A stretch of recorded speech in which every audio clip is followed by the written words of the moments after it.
Hey, happy Wednesday, everybody. Thank you so much for joining. I am Jory Myers, owner of Atlanta Dispatch, and I'm very excited about tonight's guest. This brother has been nothing but kind to me since we got connected, and, the platform in which, he's a part of, it's very necessary in today's market. So I'm very, very pleased to welcome Josh to the stage. Joshua, how you feeling today, brother? I'm doing well. Thanks, Jory, for having me on. Oh, no doubt, man. No doubt. So how did I get connected? How did I, see who you were? There was a post on LinkedIn that might have been geared towards one of those refrigerated product conferences that happened down in Florida, something like that.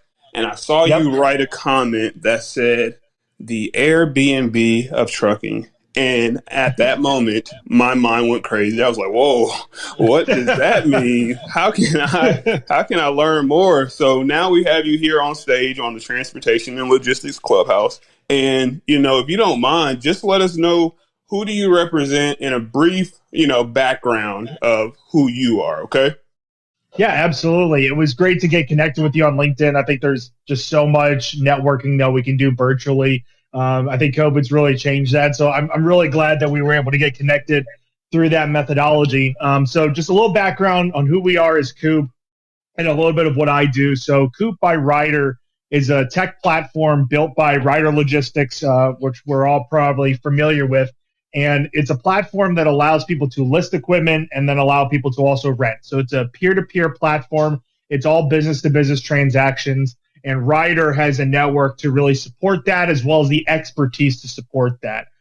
What I oversee within Ryder itself, I'm a program manager, and I oversee the investor piece. So I'm really focused on informing and helping onboard investors and entrepreneurs who want to build a rental business and to kind of just take the same path that Airbnb did, where they can develop a rental business that is really passive and you're able to get into the trucking industry without having a lot of the pitfalls that you normally see with drivers and insurance.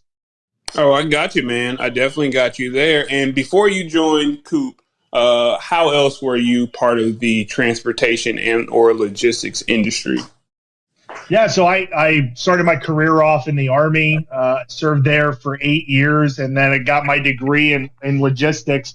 I started my career off at J.B. Hunt, working as a broker, was brokering loads, and found that I had a knack for it. Drivers really like to gravitate towards what I was doing because I was doing a lot of route building for them. So they got me into designing transportation solutions at J.B. Hunt.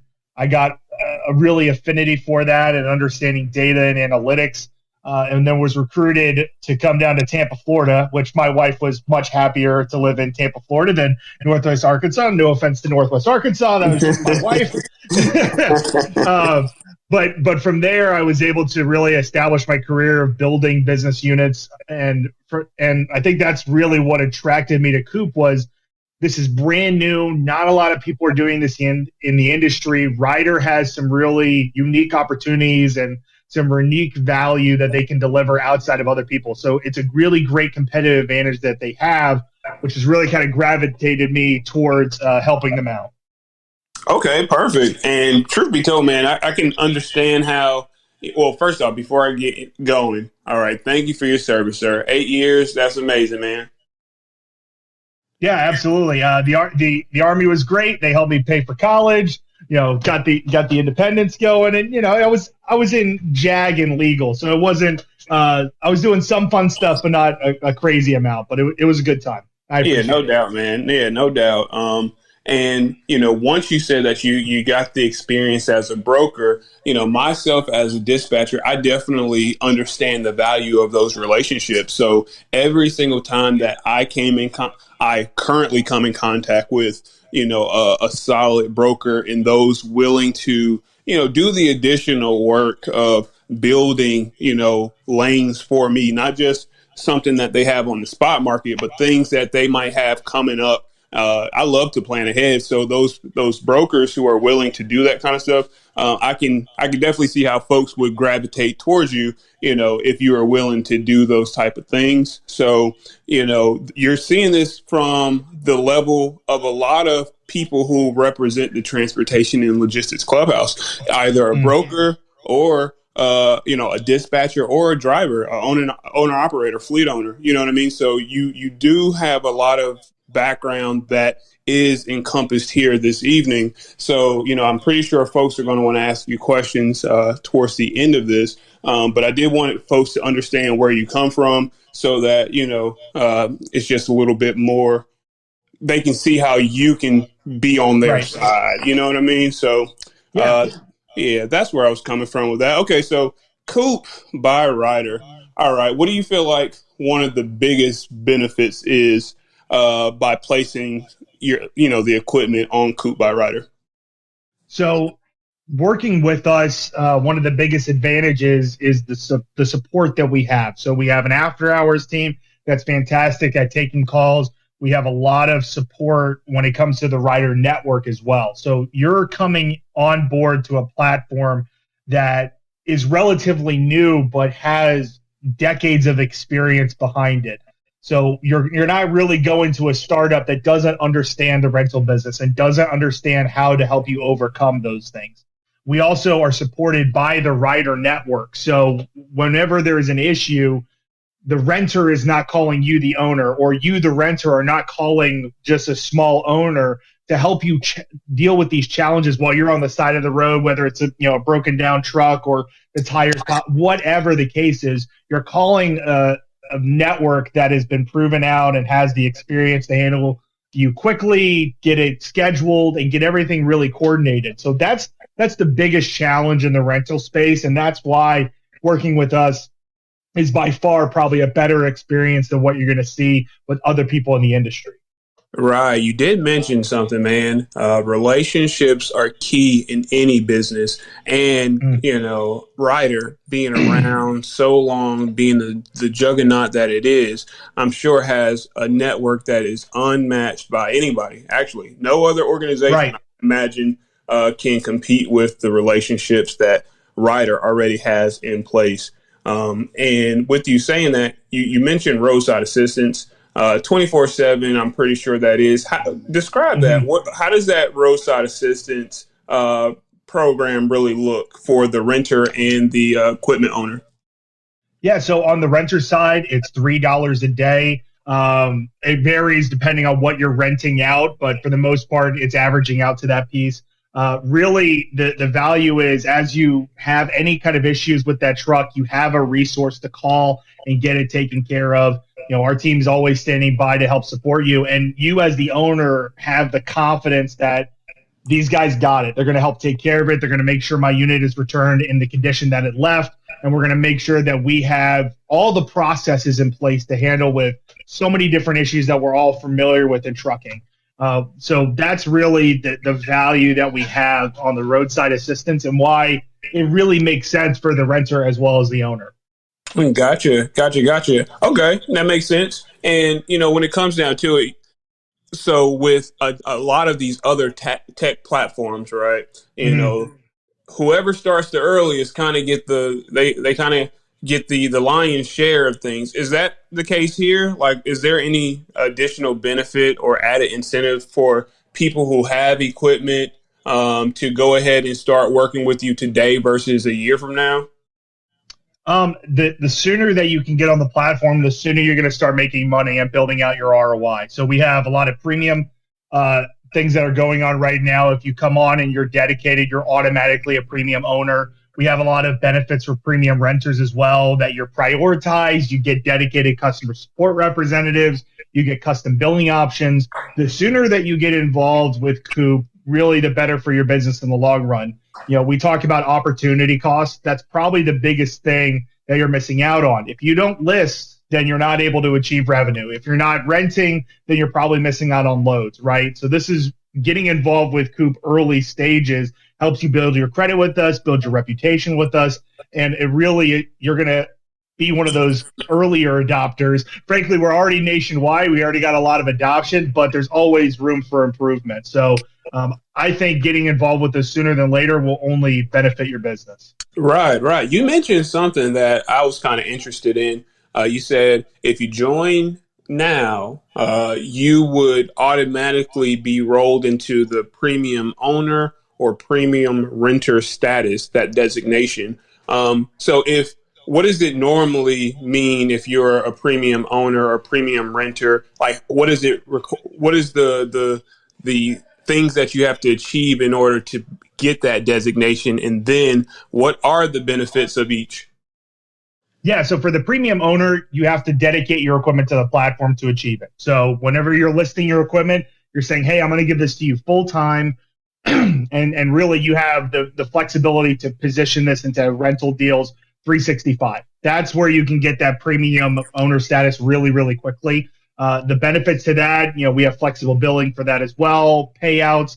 We're also developing telematics programs. If you're a premium owner, you have the ability to apply to a free telematics for your trailers. We're developing that program right now. There's also other different benefits. We have a parking solution if you need to expand into another market or you don't have a parking capabilities. You can actually go park it at one of these facilities. They'll handle everything, and then you're just billed for whatever actions are taking place there. So there's a lot of benefits for being a premium owner. Another really big one, you actually get prioritized on the application. So when someone's searching on the application for a 53-foot drive in Atlanta and you're a premium owner and you have a really good price for your equipment, your unit's going to come up on top.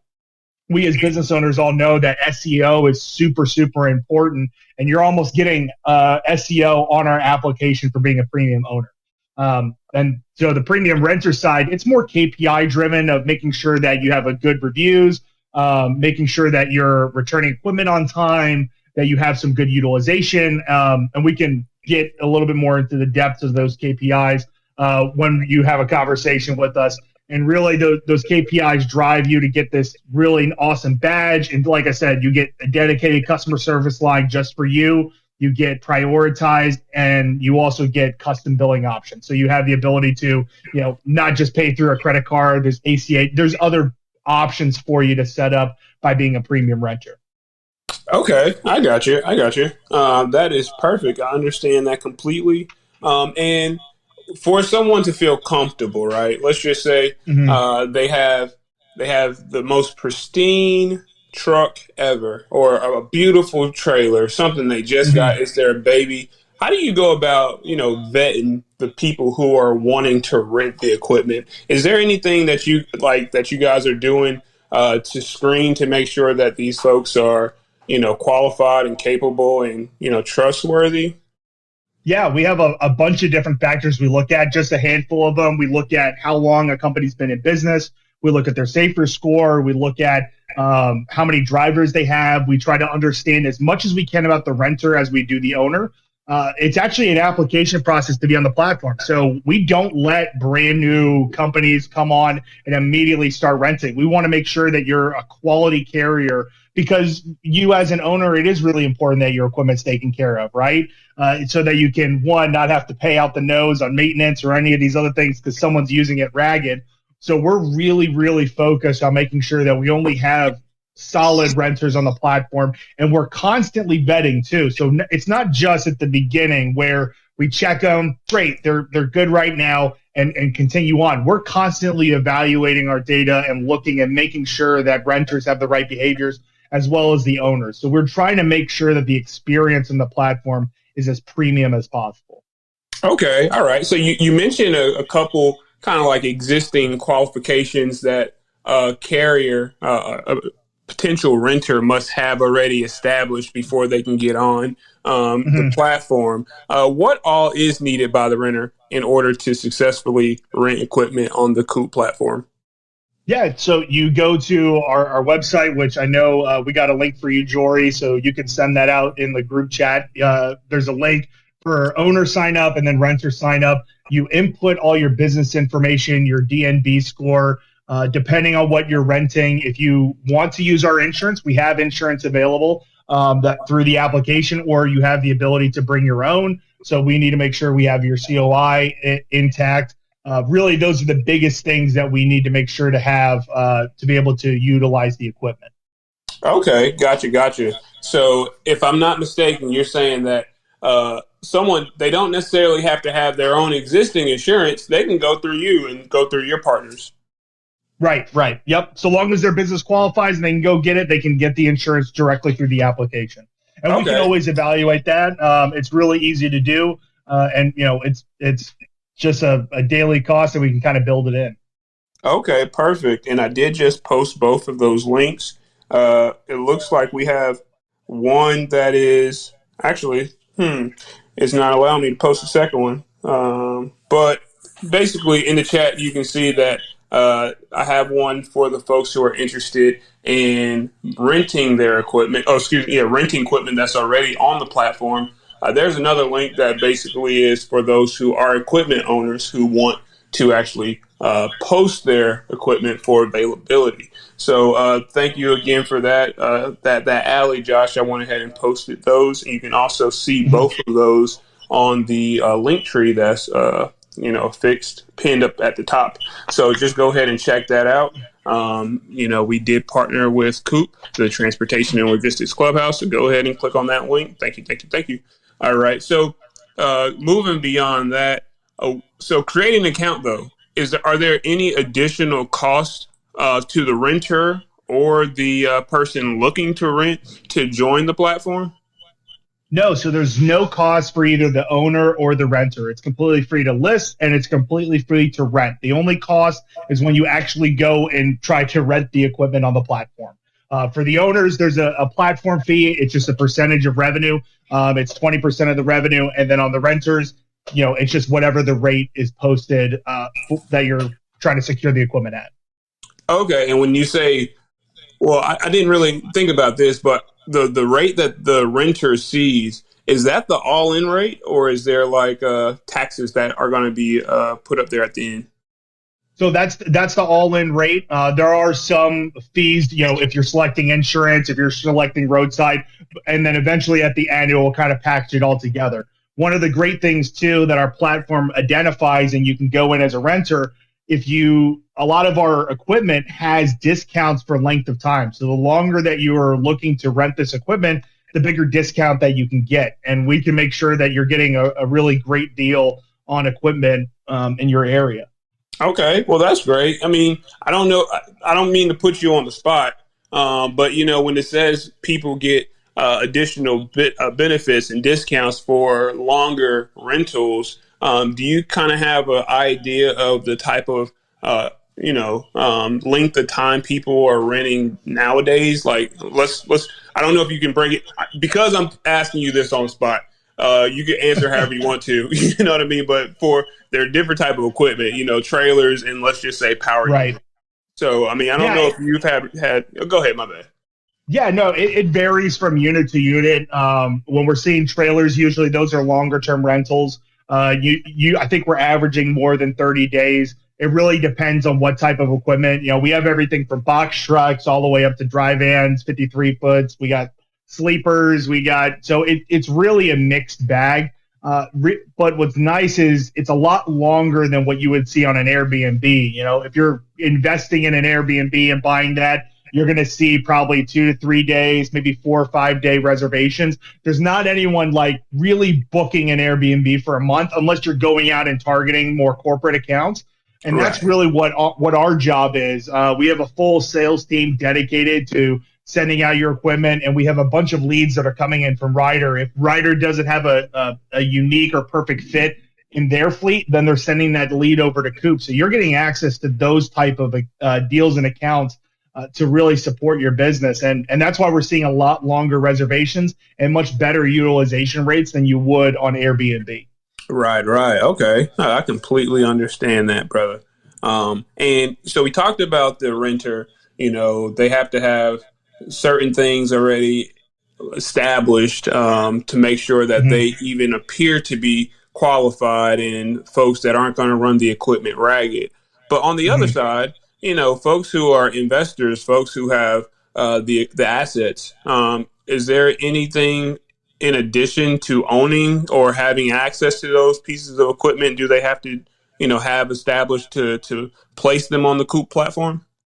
So it's just making sure that they're roadworthy. So if you're renting out box trucks or dry vans, anything ELD related, you want to make sure that you have your motor carrier number in place and your DOT number in place. You also, as an owner, if it's just trailers, you actually don't have to have a DOT number. You can just have an LLC. Now, I'm not a lawyer, so please confirm with your lawyers. All of this is, again, just what we've worked with people on and what is being experienced on our platform. But it's really just making sure that your equipment's roadworthy when it goes out. In the agreement, it's showing that, I certify that this equipment is roadworthy when they take it from me. And so long as your equipment fits that description, you're able to list it on the platform.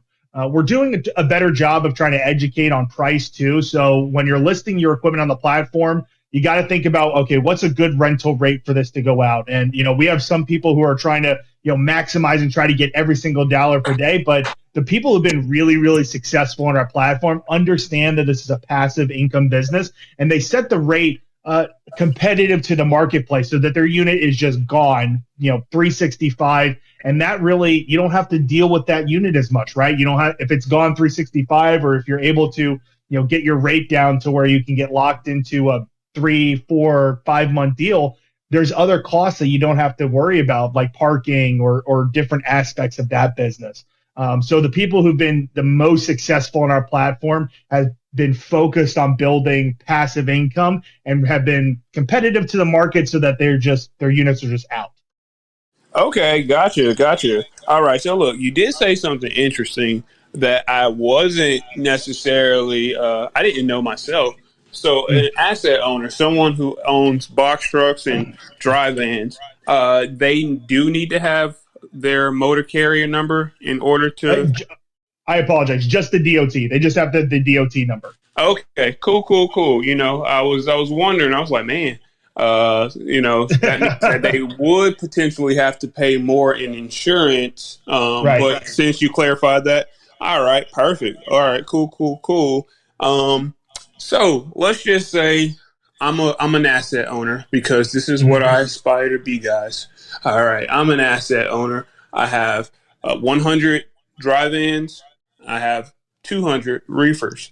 I want to post them all onto your platform, but I'm just an investor. I don't have the admin staff to track these bad boys and do all these things. What's that tracking feature looking like if I place it on Coop? Like, does the owner of the equipment have to put some type of tracking mechanism on the equipment, or is that something that Coop is owning? So it's completely up to you whether you want to have your own tracking equipment. We have an application that we're working and developing right now where if you're dedicating your equipment to us full time, you can apply to have your telematics paid for, where we'll install a telematics device on it. We also have the ability, if let's say you don't qualify for that program, we have the ability to get you some really great prices on Philips Connect and some other telematics devices that you can place onto your assets. We're working on integrating directly with those applications so that data can pull in. So it's a little bit down the roadmap, but whether you want to track it on yours, if you want to apply to our program to have that tracked, so long as you're dedicating the equipment full time, we can do that for you.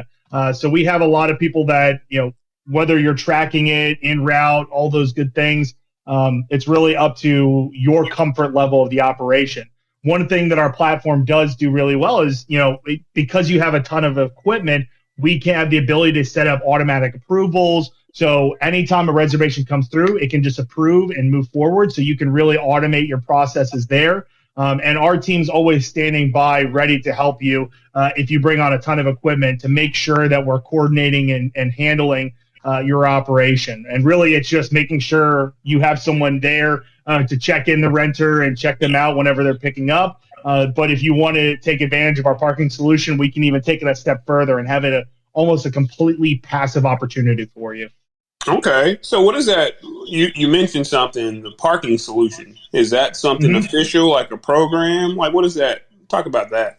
Yeah, we just rolled it out. We have the pricing for trailers. I'm working on developing the pricing for power units. It's going to be out in Dallas and then Fort Bend, Indiana. Those are the two areas we're starting to roll it out. And then at need, we're going to be expanding into more regions so that you have the capabilities of just parking your unit over at one of these facilities. They'll handle the day-to-day for you. There is some fees associated with that, but what's really nice is they're going to associate them based on the work that's done. So the more your units out, the less you pay for parking. If you're maybe doing a higher rate and there's more transactions, you're just paying for the cleaning as those units kind of come back. So we're trying to create and lower the barriers of entry for people to build an awesome passive income business so that anyone that's business savvy and likes the trucking industry has the capabilities to get in.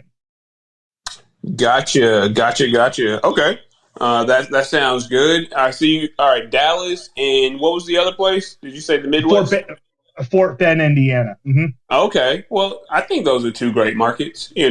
I'm technically a little biased because I live in Atlanta. So I want to see that in Atlanta just because of, where I am and the folks I know. But those are some great markets. So I'm excited to hear more about that, especially as, I know you're just rolling it out as it gets its own wings and people start really, really utilizing that service. Okay. Yeah. So when it comes to the mix of what you have on the platform right now, I know you guys do box trucks, semis, dry vans, reefers, and all. Mm-hmm. You and I've talked about even very specialized units like the vacuum trailers and things of that nature. You know what I mean? So what's your mix? Yep. Where are your top markets for the semis, the box trucks, and all that kind of good stuff? So Atlanta, Georgia, the Midwest, Ohio, Indiana, Texas, California. Those are really our top markets right now. We're nationwide, so we have some units out pretty much all over the place, but those are really the big areas. We're mostly dry vans and trailers on the platform. We're about 60% trailers, and then 40% of our platform is a mix of power units. And you said it, it's anywhere from box trucks. We even have sprinter vans on the platform, vacuum pneumatic trailers out in Texas. We have some hot shot trailers. We're pretty much agnostic. If it's a commercial trucking piece of equipment, we're going to go and take a look at it. We're working on developing more drayage capabilities. So we're talking to investors right now about buying chassis, which we have some really awesome connections in that space. To help you acquire good equipment and get it listed on the platform. So we're kind of looking at everything, and we have a really, really good mix on the platform right now.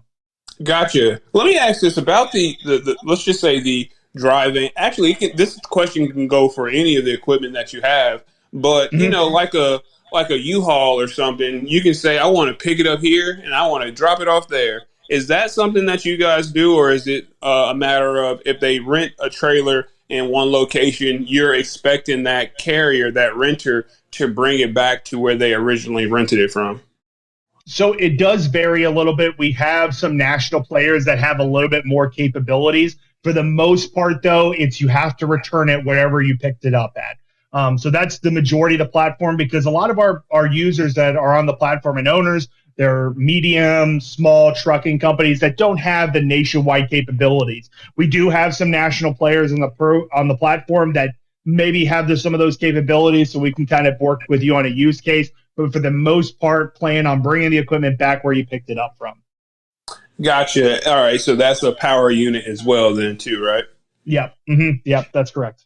Okay, cool. So that answers more so the storage question of, what does somebody do if they take a piece of equipment to an area that the owner of the equipment is not familiar with? That's not really right. That's not what we're really promoting here. Okay, cool. That makes perfect sense.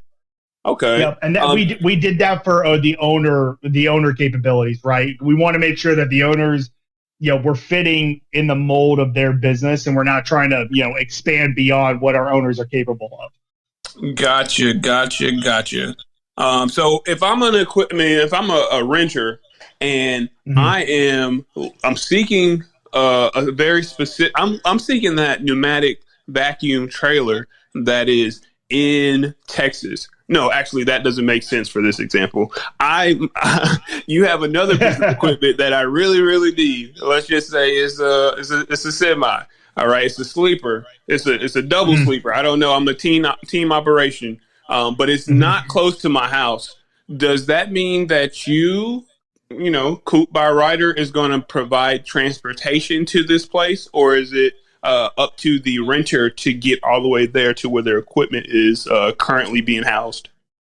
So it depends on how far it is. If it's close by and you need an Uber ride, we can actually help with that. So if it's more of like a local type aspect, we can actually help Uber you out to the vehicle. If it's you're trying to pick something up in Texas and you're in Georgia, unfortunately, you're going to have to fly out there to go and get that unit. Now, depending on your length of agreement or depending on things, we could try to work things out with the owner, or we can try to, negotiate a transfer cost for you. We're able to help with that, but any cost that would be associated moving those around, that would be for the renter and the owner to kind of work out. Gotcha. And that would also be for the renter and the owner on how long you can actually rent the equipment, like book further out, correct? Exactly. Yep. An owner, they're looking for longer term deals for the most part. So maybe a decent sized renter is like, hey, I want to get these sleepers out in Texas. I want to take them for a year. The owner is going to be really amped in the most part to kind of make that deal work. It's always between the two parties. First and foremost, we're a peer-to-peer platform, and us at Coop, we'll do our best to help negotiate that and broker those deals. But it's pretty much on a case-to-case basis. Okay, I got you. So what about in that instance, right? I'm a renter, and I have an agreement with this owner to rent their equipment for the next 2 months. Is there any type of, what if that owner then decides that they want to cancel, that agreement? Is there anything that happens as a result of a canceled request, a canceled reservation? So we don't really see that a whole lot on our platform. Most of our owners, they're accepting reservations for a set period of time, so the vehicle's available for that period. And that's really what's worked out ahead of time. So we haven't really seen that on the most part. If the renter brings the equipment back, depending on the terms of the agreement, there might be, just like Airbnb, a cancellation fee, something like that, where you're, not holding it for the length of the agreement. But ultimately, this is rental, right? So there's a little bit of flexibility on both sides, and it's more on a case-to-case basis. Thankfully, we don't really deal with that a whole lot because both of these are businesses, right? I think if there was more consumer driven, we might have some of that issues, but I think because we're more of a business to business platform, everyone's more professional, if that makes sense. Yeah, it definitely makes sense. Okay. And when it comes down to the actual equipment owner, folks who have certain regulations for their equipment. They're non-smokers. They don't want smokers in their truck, or, you can be a smoker. You just can't smoke in it. What type of fail-safes or what type of safeguards are there that can actually, ensure that the people who are renting are adhering to those type of, parameters? Yeah, absolutely. So we do our best to communicate all those type of parameters on the front end. The owner, you can install anything that you want on your unit. If you want to install smoke detection devices, anything that you would want in a normal fleet, just to make sure your driver's not smoking, you have full autonomy to install any of that equipment into your truck. What you can also do, so if the renter brings the equipment back and it's not in the condition that you had, we have an entire process in place through our Coop team to make sure that it's rectified. Okay. Well, that sounds pretty cool. I mean, and I guess to even kind of segue a bit, the maintenance aspect of things. I'm a fleet owner. I place my equipment on Coop, and I know that Ryder has some of the best agreements known to man. What's that maintenance program look like? How much does it cost, and all that kind of good stuff? Yeah, so it varies on type of year, type of unit. We can always get you signed up. And really, it has some better rates when you're looking at getting some repairs or PMs done. There's a nice schedule. It varies depending on the type of unit. If it's a little bit older unit, it's going to have a different cost on a brand new unit, right? So really, we do it on a case-by-case basis on the Ryder maintenance program. On the owner side, the owners are responsible for regular maintenance. So wear and tear tires, oil changes, those type of work, the owner's responsible for the cost. Anything outside of normal maintenance and wear and tear, if the driver rubs a curb and pops a tire, then it's going to be on the renter side. So that's kind of how everything's really structured. We have a good subrogation process. We have a really good team surrounding this to make sure that all of these details are ironed out and that, the responsible party takes care of what they're responsible for.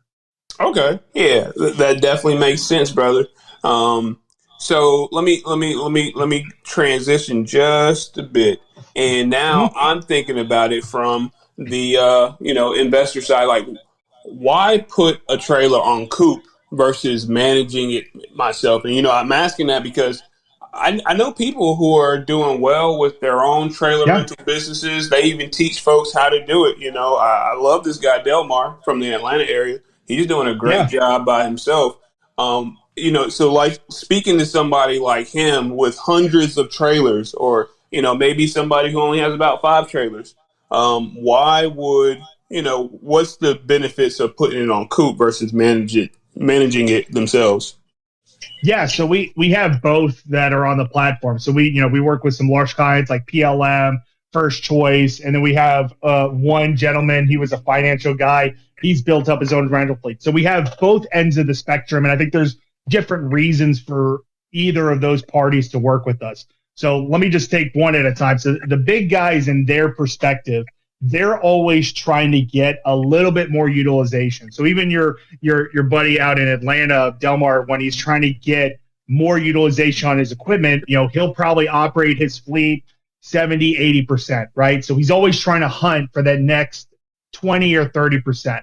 So if he lists a 20 or 30% of his fleet dedicated to Coop, and we take care of it, and we get those 20 or 30 units up to, let's say, 70 or 80%, his overall company utilization gets really, really close to 100% utilization. So that's where we can enhance existing rental companies' business by really kind of giving them a shot in the arm, a good catalyst to get some more business. They're tapping into Ryder's network of demand that really you wouldn't see otherwise. That's why you see on Airbnb, there's hotels and there's people that have companies associated because they want to get that extra demand. So that's where I think we deliver a ton of value to existing businesses that are already working. They're already comfortable, with the liability aspect. They're already having some level of infrastructure to deal with it. It's really trying to drive their business and really push that top line, right? Because that he would have a hard time getting and renting units to Pepsi or USPS. Well, because you're working with Coop by Ryder, you're going to see those deals and opportunities come flowing through. So I think that's how we're enhancing those guys. The smaller, maybe more entrepreneurial, or hey, I want to build. I'm not in this business currently, or maybe I'm in it a little bit. We offer so much to help control liability. We have an entire team where you don't have to hire a full staff to really drive your sales. You don't have to hire a full staff to receive all these phone calls. We're taking some of that admin work off of your shoulders. Another really big benefit to working with us, we're going after the renter for payment. So we're making sure that you as the owner get paid. So that's another really big piece that people don't think about a lot of times when they're thinking about building up a rental business. Collections are really, really important, and it's really, really hard to do. So let us take care of the hard stuff for you. Right.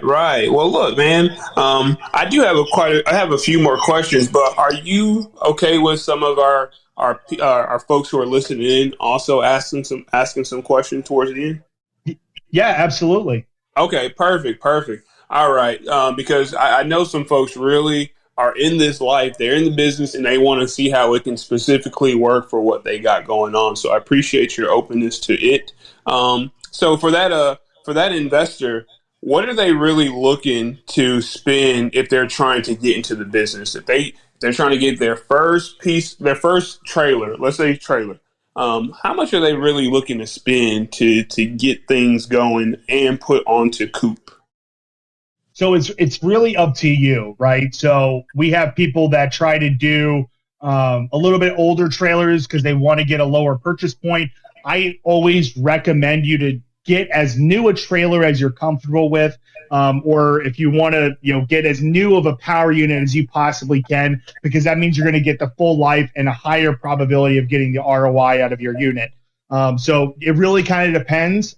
If you want to go as low, you could try to get a $48,000, $50,000 trailer, which is almost brand new. Thankfully, the equipment market settled a little bit, come down a little bit in the last few weeks from what we saw last year. Still not where it used to be, but it's definitely lowered down. Those trailers, you can put a deposit down. You don't necessarily have to pay for the whole thing cash. So you can get into a unit as little as $8,000, $10,000, so long as you have the right credit and the right business savvy to get into it. So you can get in as low as that, list one trailer, and get going. So that's pretty much as low as a barrier. If you're thinking about Airbnb or you're thinking about some of the other share businesses like RV sharing, you're going to spend $20,000-$40,000 to get into a good home that's going to be able to rent out on Airbnb consistently. Kind of the same thing with an RV. An RV is pretty much what a sleeper costs. So I think the barriers of entry, especially when it comes to capital, is really, really low for the trucking industry compared to some other asset classes. Gotcha. And, I have heard about these things with Airbnb, whereas, there might be a condo or some type of rental spot that somebody has to rent themselves. And as long as they're being very upfront and honest with those administrators, they're able to list those properties on Airbnb as well.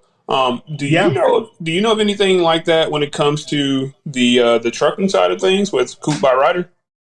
Yeah, we've expanded this program. We've actually seen a lot of people do exactly that. I think in the real estate game, they're calling it rental arbitrage, some cool, fancy entrepreneur words. I think in trucking, we just call it leasing. So you're able to lease trailers so long as you're able to sublet and so long as you have net terms on those trailers. If you have a good enough rate, you can list that equipment on the platform and generate some really good cash flow. So, if you go to a smaller company or you go to Extra Lease, and let's say you get, a 3 or 4 year lease and you're looking at, $400-$600 a month, you're going to achieve more in rental revenue. And that's just passive income. Some caveats around that. A lot of times those companies, they only want to rent to people with existing businesses. So if you have an existing trucking company, that's probably something you can get in sooner than later. If you're starting off brand, you're probably not going to be able to start there. So we can always show you the numbers that we're seeing on the rental business. And so long as your lease works, then, I think there's some really great possibilities to take advantage of that. And I think it's just a really good catalyst to get some cash flow. Gotcha. Okay. Well, last question that I have is, where is Coop? Where are you guys looking to concentrate your efforts? Like, what's the next step in your development? I know you just did the rollout in Dallas and up in the Indy area, but what else? What's new? What's the next thing for you guys? So we did a nationwide launch this year. Previously, we had been in 20 of the states, and now we are nationwide. So we have team members in every single state to help expand. The two growing regions right now for us that are just really taking off, the Northeast and the Midwest, because those are two regions that really we just started deploying into. The Southeast has been always a really strong market from us. We're headquartered in Miami. It's Ryder, so we got to be close to a big Ryder, as we lovingly call them, to make sure that we're able to coordinate everything. But we're nationwide, so we're expanding rapidly. We're able to kind of take over any market. So if you're in a major hub market, really that's the best place. Wherever trucking is, which we can always talk to you if you're, hey, I'm in Arizona, where should I try to get started? We can always advise that for you. And we have team members that are around the country. And if you're in, California, we got guys that can come meet with you and help you expand your business. Perfect. Well, look, man, from here, anything that I ask is just going to be off the cuff. And, I just want to say thank you. I appreciate you for your time today. If there were any other questions, now is definitely the time to raise your hand. I'll just see if I can invite a couple people who are asking questions, and I'll leave that open for them to accept those invites. But we're going to leave it only open for maybe the next minute or so. Oh, boom, perfect. They both joined immediately. All right. Well, look, ladies, you joined at the exact same time. I know that Nia, you joined earlier. What's up now? How are you feeling today? Hi, everybody. I'm well. Hi, Jory. Hi, Joshua. Hi, Hey. Tanya. Hey, how's it going? Hello.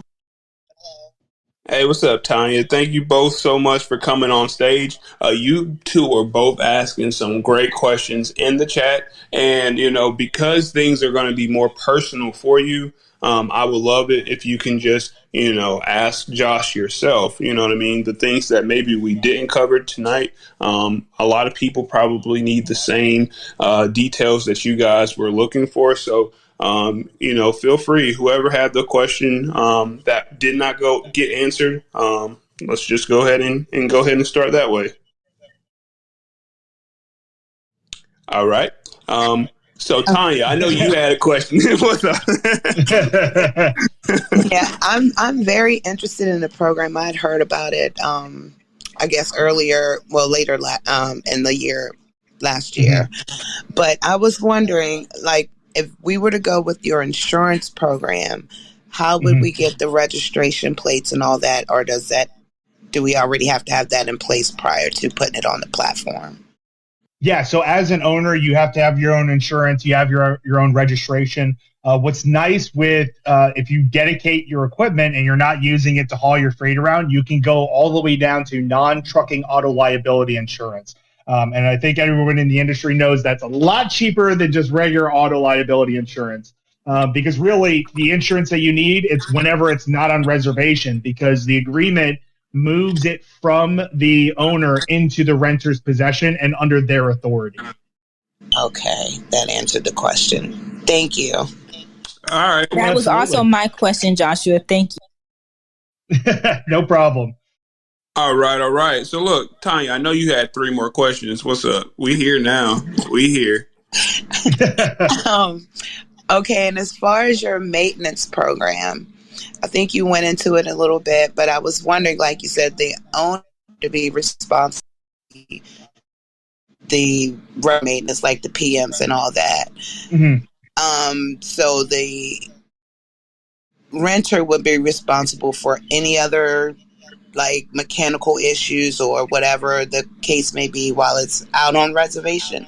While they're using it. Right. So long as it's not tied to regular maintenance. So, let's say the truck just has a breakdown and it's due to, not anything negligent on the renter. We'll look at the process. We'll make sure that it wasn't negligence, and then, we'll make sure it's on the owner. So, if the truck breaks down or the trailer breaks down, and so long as it wasn't abused by the renter, then it would be on the owner. And that kind of goes with that regular maintenance that you would see. If the air conditioning goes out, for example, right? For the most part, the renter and the truck driver, I haven't seen a situation where a truck driver broke the air conditioner, knocking on wood, because we've seen some different situations, us being in trucking. But anything outside of that kind of renter fault, it's going to go to the owner. Okay. Mm-hmm. That answered the questions. Thank you. Mm-hmm. Absolutely. Thank you, Tanya. I appreciate the question. Yeah, we got a great team and support team that will be able to handle pretty much it. They've been in trucking for a while, so we've pretty much seen the gambit of things. And I think all of us, we've heard some war stories of dealing with this. So, being in trucking, it's never guaranteed that it's never going to go wrong. But there is some still great ROI in the rental business. Well, perfect. Tanya, thank you so much for coming up to the stage and asking that question. What's up, Nia? You got another question? Yes. So which pieces of equipment are y'all seeing the highest rental rates for? Yeah, so the top 3 from an ROI, because it's a combination of highest rate, but then also highest utilization, right? So the balance that we're seeing, 53-foot dry vans are really great because of how long they go out and just everyone needs them, right? We're also seeing some great returns on 26-foot box trucks, especially if they have lift gates, and then day cabs, automatics with tandem axles. Those three equipment classes have been performing really, really well on the platform because we're so focused and targeted on business. Sleepers, they're the Cadillacs of the trucking business. They go long, they stay out long. But the day cabs, they do have a pretty decent revenue. They're pretty close to sleepers, not as much as sleepers, but are still in there. But it's the type of renter that's taking the day cab. We're getting those with national type players who are, going distribution center to distribution center. So the maintenance on those is a lot easier to manage than maintenance on a sleeper. Thank you. Absolutely. All right. That was a great question, Nia. Thank you so much for asking that. Look, if there are any other questions from folks in the audience, please feel free, raise your hand. Joshua here, Coop By Ryder, definitely willing to answer those questions. We are going to leave that out there for another 30 seconds, but boom, we had somebody take it. Hey, what's up, brother? How you doing today?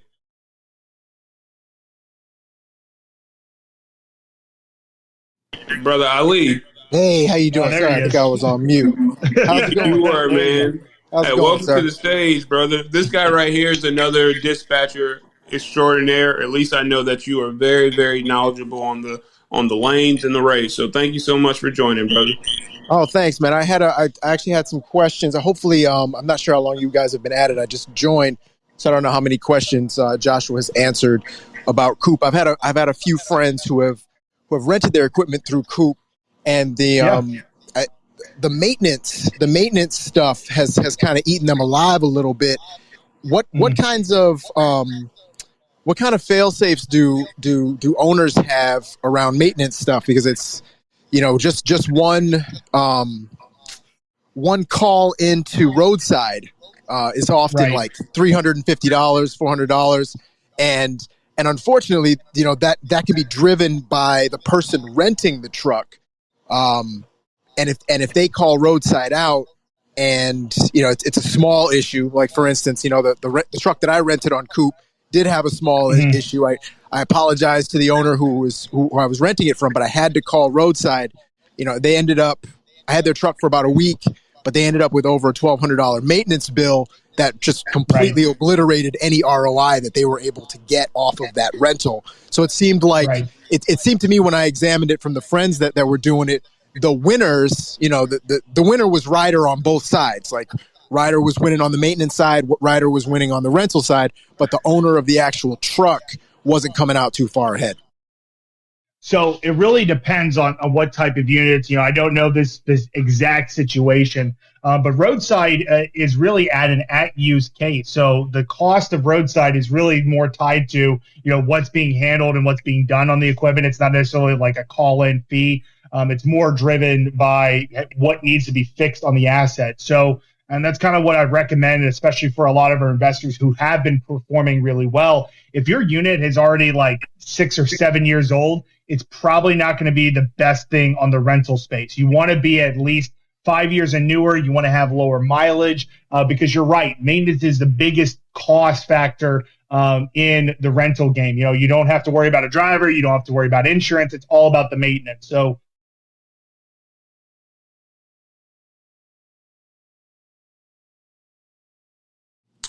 all right, Josh, I'm not sure. We make sure that.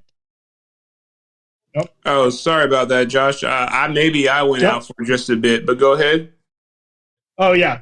So I don't know where I got cut off, but I can start again. So really, we have a lot of different ways to kind of control maintenance. One of those is we have a mileage fee that's associated. So as the unit's used more, you make sure that you have revenue tied to that. One of the other really things that's important to know is that the newer the unit, the lower the maintenance cost. So, if you have a really, really old unit, that one's probably not going to perform amazingly on the platform just because, there is going to be more maintenance with older assets. So trying to go after decent mileage, newer units as possible, that's where you're going to be successful. Also enrolling in the Ryder maintenance program, that helps you reduce cost and make sure that you're kind of controlling that. I think that's another really great way to control your maintenance. I don't know that specifics to that instance or what that $1,200 bill looked like. But we have a lot of people that have been really, really successful because they are being intentional about maintenance. And really, if you can control maintenance, you're going to be really, really, really successful in this business. All right. That answer your question. Yeah, thank you. All right. Perfect. So look, I am very, very, very thankful that we were able to have Joshua on this evening to talk about Coop by Ryder. At this point, I am going to turn off hand raising. Those are some great questions, everybody. Josh, is there anything that you want to say as we closed out this room tonight, brother? Yeah, no, I really appreciate the time. I really appreciate the opportunity to speak to everybody. I think right now it's really, really important to understand what's going on in the trucking industry. A lot of people are talking about a trucking downturn and what you're going to do with your equipment. We're a really great avenue that you can take advantage and put some equipment on the platform to generate some really great returns. So we're an avenue that you can diversify your business and protect against different modes, right? So if dry van has a downturn, but flatbed picks up, you can rent a flatbed and list your dry van. We allow you to be flexible in your business more than ever before. And I think that's some really big benefits. And think about how you can use Coop uniquely to take advantage. You're competing against some big mega carriers that have the ability to flip in and out of modes. Well, using Coop, you do have those capabilities, and you're able to, kind of switch from mode to mode by listing your dry vans and renting out a flatbed. So I think we're in a unique position to help smaller and medium-sized carriers prepare for the business ahead. I really, again, thank you so much, Jory, for having me. If you guys ever want to talk more, or if you ever want to get into data analytics, we could talk about that too. But I'm really happy that I can talk to you about Coop and how we're really helping people in the industry. Well, perfect. No, the pleasure was mine, sir. I was definitely looking for a platform like this, at least for the last year. So when I saw you post, I knew that I was going to be all over it, man. So thank you for, yes, sir. So thank you for your willingness to come on again. And folks, next week we are going to be talking with somebody that is very, very in tune with the dispatch side of the industry. She is a former semi driver, so she's a CDL driver, did it for a long time. It paid her way through school. Now she's a lawyer, and she has all the insights from how to become a dispatcher to operate in a truck, all the legal leads behind it. So very excited to talk to her next week. And again, join us on Monday, 7:30 a.m. as we partner with FreightWaves, their sonar team, to let us know which lanes we should be sending our trucks into and which ones to avoid. Josh, man, you have a blessed evening, okay? Thank you, everybody, for joining. Thank you so much. You have a great one, Jory. Thank you, brother. Thank you, everybody. Peace.